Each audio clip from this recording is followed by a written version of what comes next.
공급과 수요의 법칙은 투자 시기 판단에 있어 가장 중요한 잣대 중 하나입니다. 대공황과 같은 세계적이고 장기적인 경제 침체 상태가 아니라면 투자 시기 판단에 있어 정부의 주택 공급 정책을 능가할 만한 변수는 없습니다. 이때 투자 지역의 거주 인구수와 기업 분포 현황 등 주택 수요 수준을 함께 고려하는 것이 좋습니다. 시장에 풀린 통화 유동성 수준을 확인해야 합니다. 이는 한국은행의 통화 발행권 동원 규모를 살펴보면 알 수 있습니다. 쉽게 말씀드려서 한국은행에서 특정 기간 동안 돈을 얼마나 찍어내고 있는지 파악하시길 바랍니다. 충분한 유동성은 가격을 밀어올리는 가장 큰 동력 중 하나입니다. 소단지보다는 대단지를, 주상복합보다는 아파트를 권장합니다. 대개의 경우 소단지보다는 대단지가, 주상복합 단지보다는 아파트 단지가 교육과 편의시설, 공원과 교통환경 등 삶의 질을 결정하는 주요한 생활환경 기반이 잘 갖추어져 있기 마련입니다. 잦은 교체 매매보다는 5년 이상의 간격을 두고 투자하는 것이 좋습니다.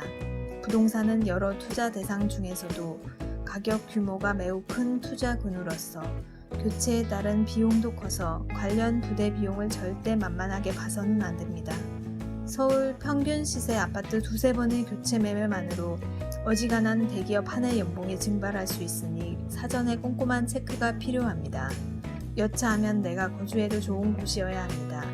학문적으로 많이 안다고 해서 미래까지 정확히 알 수 있는 것은 아닙니다. 투자에는 경험과 배움이 오히려 독이 될 때가 많습니다. 철저한 분석을 했다 해도 늘 실패를 염두에 둬야 하며 부동산 투자 실패 시에는 해당 부동산에 입주하는 것이 실패를 만회하는 가장 좋은 길입니다. 전세금과 대출금의 합산이 부동산 금액의 절반을 넘기지 않는 것이 좋습니다. 투자에 있어 자기 자본과 타인 자본 간 적정 레버리지 비율이 존재하긴 하지만 관점에 따라 차이가 있고 쉽게 와닿는 개념도 아닙니다. 깊게 생각할 것 없이 남의 돈은 감당할 수 있을 만큼만 가져다 쓰시기 바랍니다.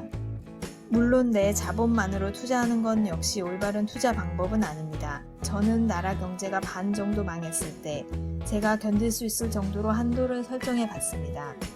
타인의 조언은 참고만 하되 의지하지 마시고 본인의 판단으로 행동해야 합니다. 이것은 비단 부동산 투자에만 해당되는 얘기는 아닙니다.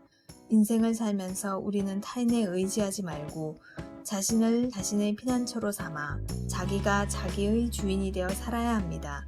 투자에 성공해도 내 탓, 실패해도 내 탓이 되는 투자가 되길 바랍니다.